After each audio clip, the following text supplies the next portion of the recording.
Assalamualaikum warahmatullahi wabarakatuh. Hari ini saya Muhammad Wafi bin Yahya dan kawan saya Muhammad Arif bin Abdul Kadir akan membincangkan satu tajuk iaitu wanita dalam institusi kekeluargaan menurut pandangan Islam. Kedudukan wanita dalam Islam. Kedudukan wanita sebagai anak, isteri dan ibu telah diangkat martabatnya setelah kedatangan agama Islam.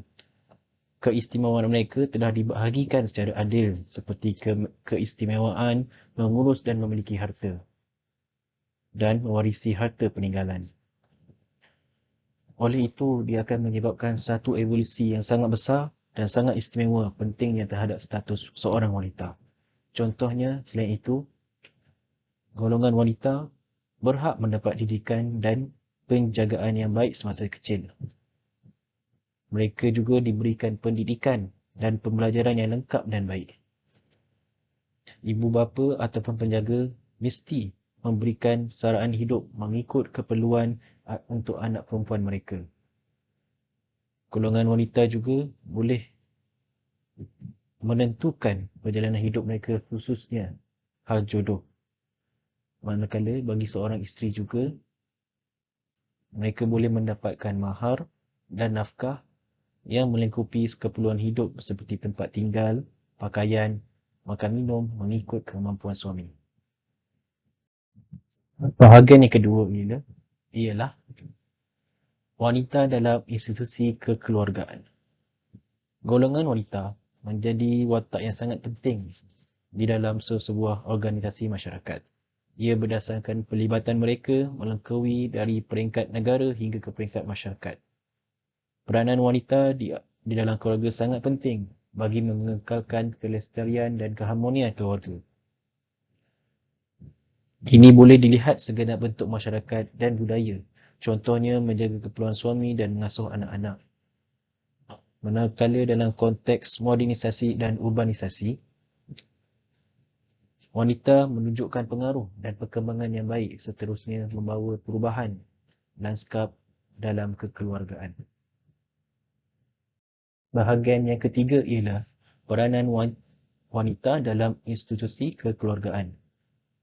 Yang pertama ialah poin yang pertama bagi peranan wanita dalam institusi kekeluargaan ialah mentaati perintah kedua-dua ibu bapa sebagai anak dan mentaati suami. Contoh yang pertama ialah membantu kerja-kerja rumah. Hal ini kerana peranan dan komitmen seorang wanita sangat tinggi. Mereka memainkan banyak peranan seorang anak dan isteri. Membantu kerja-kerja rumah. Selain itu juga membantu ibu bapa mereka yang semakin uzur dan menjaga kebajikan ibu bapa. Mereka juga perlu bertolak ansur dengan adik-beradik, saudara mara demi menjaga keharmonian dan keluarga. Poin yang keempat ialah mematuhi dan taat kepada suami selagi tidak bertentangan syariat Islam. Mereka juga perlu menjaga kehormatan diri.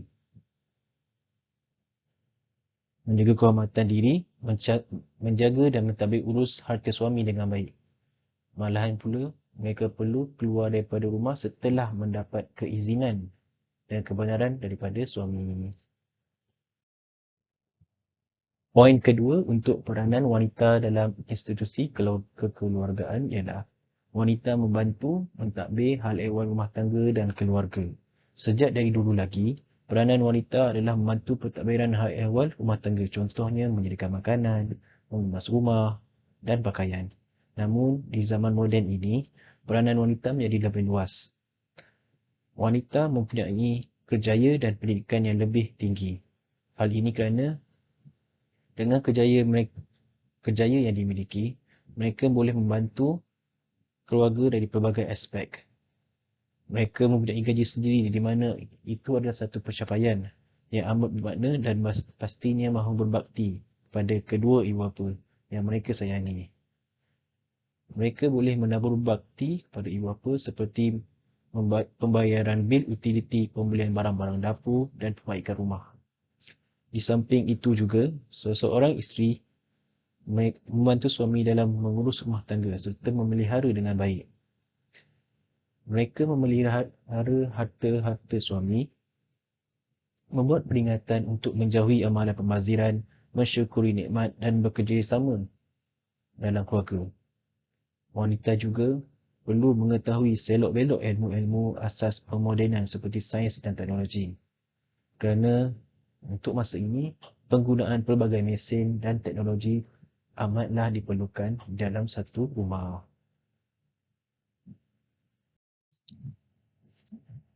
Untuk poin yang ketiga, peranan wanita dalam institusi kekeluargaan ialah mendidik, mengasuh dan membimbing anak-anak dan ahli keluarga. Bagi seseorang wanita yang bergelar isteri, wanita ini bertanggungjawab sama seperti suami, iaitu mendidik, mengasuh dan membimbing anak-anak dari kecil hingga dewasa. Antara hak seorang anak ialah menerima rawatan, pemeliharaan secara menyeluruh baik dari fizikal dan mental dan pertumbuhan ilmunya.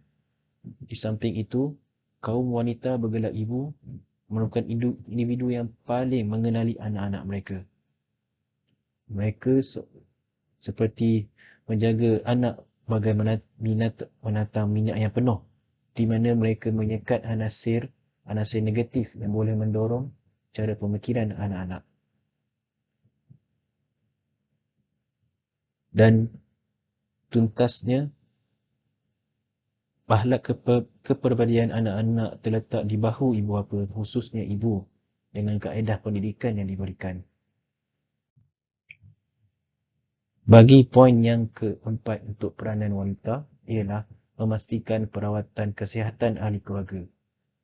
Golongan wanita memikul tanggungjawab yang memastikan kondisi kesihatan ahli keluarganya dalam keadaan yang baik. Kebanyakan wanita terlibat dalam penjagaan ahli keluarga yang sakit sama ada yang telah berkahwin ataupun tidak. Hal ini boleh menunjukkan dari kajian daripada Percy 1998, wanita dewasa dan menantu wanita lebih menjurus penjagaan anggota keluarga yang lebih berumur. Manakala bagi kajian Erickson dan Gretel 2002 bersepakat peranan menjaga anggota keluarga yang tiada upaya sakit disandarkan atas tanggungjawab wanita. Tapi ini bukanlah bermaksud lelaki dewasa tidak mempunyai tanggungjawab. Lelaki dewasa pula bertanggungjawab mempersiapkan pertolongan tambahan kepada kakak adik perempuan ataupun isteri. Bagi poin yang ketiga untuk peranan wanita ialah pengurusan emosi dan rohani keluarga. Seperti diketahui, boleh dikatakan setiap cabang ekonomi, perundangan, politik dan pendidikan perdagangan pentadbiran telah disertai oleh golongan wanita. Komitmen wanita dalam pelbagai cabang kemajuan negara ini tidak dapat disangkal lagi. Namun, mereka perlu meningkatkan dalaman diri dalam amalan penjiwaan dan keagamaan untuk meningkatkan pengurusan emosi dan rohani keluarga.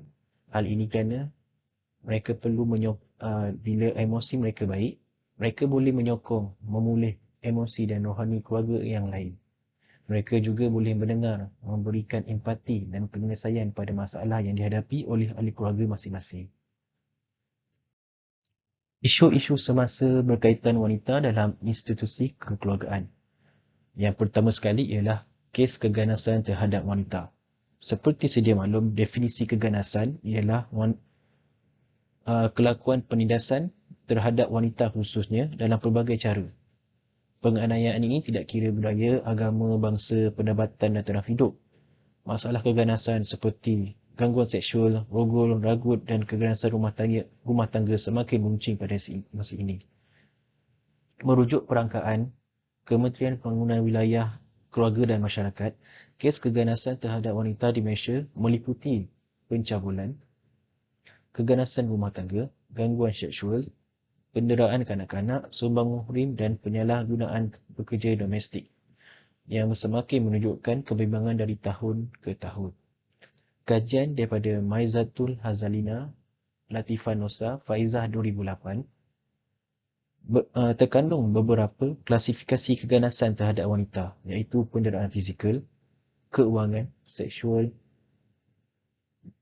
akhir sekali penderaan psikologi dan emosi. Kesan-kesan keganasan terhadap wanita ialah meruntuhkan semangat seorang wanita yang dulunya keyakinan diri yang sangat tinggi. Selain itu juga, ia boleh menyekat pergerakan bebas dan potensi seorang wanita. Selain itu, antara isu-isu semasa berkaitan wanita dalam institusi kekeluargaan ialah kesihatan mental, kemurungan dan tekanan. Menurut kajian Komorbiditi Kebangsaan 2015, gangguan mental lebih tinggi dalam kalangan wanita berbanding lelaki. Hal ini kerana kekurangan dan kelemahan wanita dari segala aspek iaitu sosial, psikologi dan biologi. Dari sudut biologi, berlaku gangguan kemurungan wanita dalam ialah berkait rapat dengan perubahan hormon dalam sistem biologi. Lebih-lebih lagi, peralihan ke usia lelaki balik.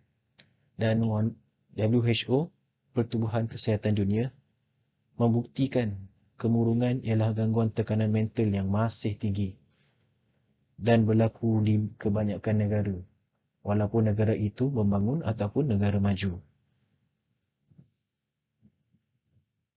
Assalamualaikum, saya Muhammad Arif.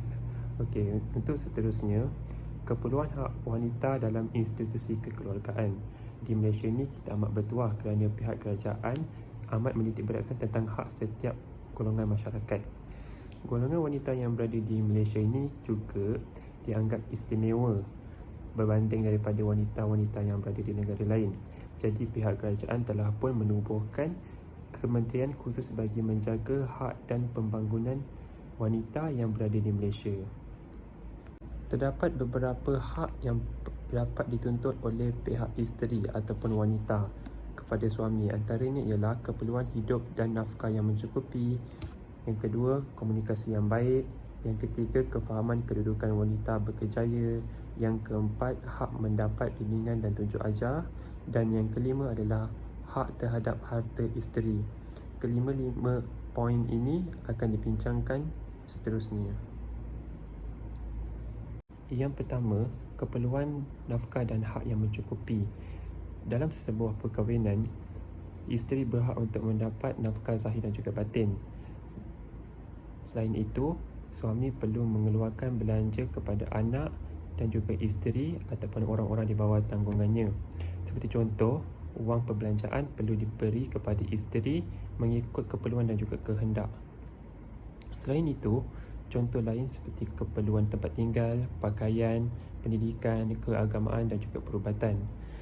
Jika kehilangan suami akibat kematian, individu lelaki dalam keluarga suami perlu memberi nafkah sedikit kepada pihak isteri.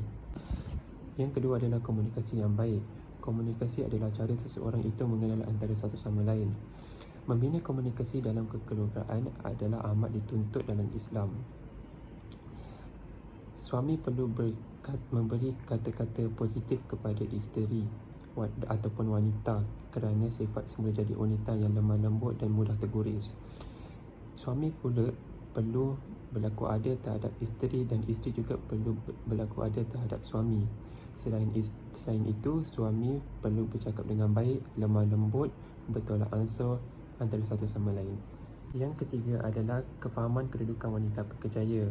Wanita berkejaya akan menggalas tanggungjawab yang berat serta perlu bijak dalam pembahagian masa. Wanita berkejaya perlu juga memilih pekerjaan yang bersesuaian mengikut syariat Islam. Wanita juga perlu memberi perhatian kepada keluarga dan tidak boleh mengabaikan rumah tangga takut akibat musnah. Islam juga membenarkan wanita memilih kerjaya yang diminati selaras dengan kemahiran yang dimiliki tetapi tidak bertentangan dengan fitrah kejadiannya. Selain itu, wanita berkejaya perlu menutup aurat agar dapat mengelakkan daripada fitnah sepanjang mereka berada di luar. Yang keempat adalah hak mendapat tunjuk ajar. Suami adalah pemimpin dalam sesebuah institusi kekeluargaan. Suami juga bertanggungjawab memberi bimbingan, tunjuk ajar dan juga menjadi contoh kepada isteri.